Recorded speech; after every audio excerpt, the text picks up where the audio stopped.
नमस्कार दोस्तों। बहुत ही अच्छा कर्म करने के बाद ही मनुष्य का शरीर प्राप्त होता है, इसलिए हम लोगों को नेक कर्म करना चाहिए। दीन दुखियों को सहारा देना चाहिए। कभी भी अपने धन तन और संतान पर अभिमान नहीं करना चाहिए। नम्रता से हम सब कुछ प्राप्त कर सकते हैं, ईश्वर का दर्शन भी कर सकते हैं, लेकिन अहंकार से सब कुछ का नाश हो जाता है। शास्त्रों में कहा गया है, अष्टादश पुराणेषु व्यासस्य वचनद्वयम् परोपकारः पुण्याय पापाय परिपीडनम्।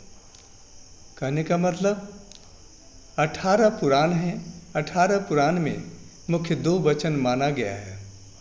पहला, जो दीन दुखी बेसहारा है उसको सहारा देना सबसे बड़ा पुण्य है, और किसी को हम कष्ट देते हैं, सताते हैं, ये सबसे बड़ा पाप है। इसीलिए इस धरती पर हम आए हैं अच्छे कर्म करने के लिए, मिसाल प्रस्तुत करने के लिए, दूसरे की भलाई करने के लिए। कभी भी जो है अपने स्वार्थ सिद्धि के लिए दूसरे के जीवन का बलि नहीं चढ़ाने का प्रयास नहीं करना चाहिए। लेकिन लोग जो है ऐसा करते हैं। उनके बीच उनके माता पिता भी आ जाए तो अपने स्वार्थ के लिए उनको भी नहीं छोड़ते। लेकिन इंसान ये नहीं जानता कि काल चक्र समय का पहिया सदा ही घूमते रहता है, और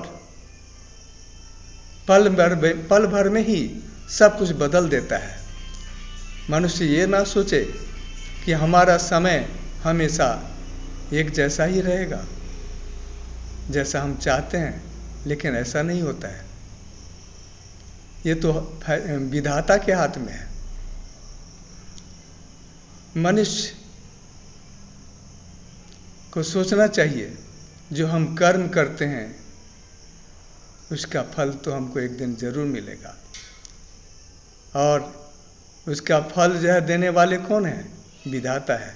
उनके न्यायालय का फैसला सही फैसला होता है, इससे कोई नहीं बच सकता।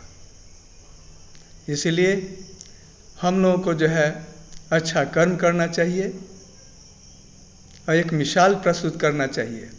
जिस प्रकार से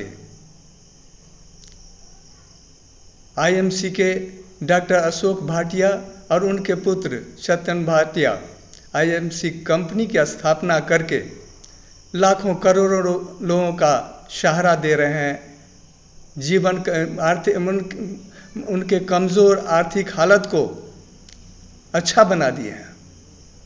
उसी तरह से हम लोगों को भी मिसाल प्रस्तुत करना है और अपने देश को आत्मनिर्भर बनाना है, और दूसरे को भी खुशहाल बनाने का प्रयास करते रहना चाहिए। धन्यवाद।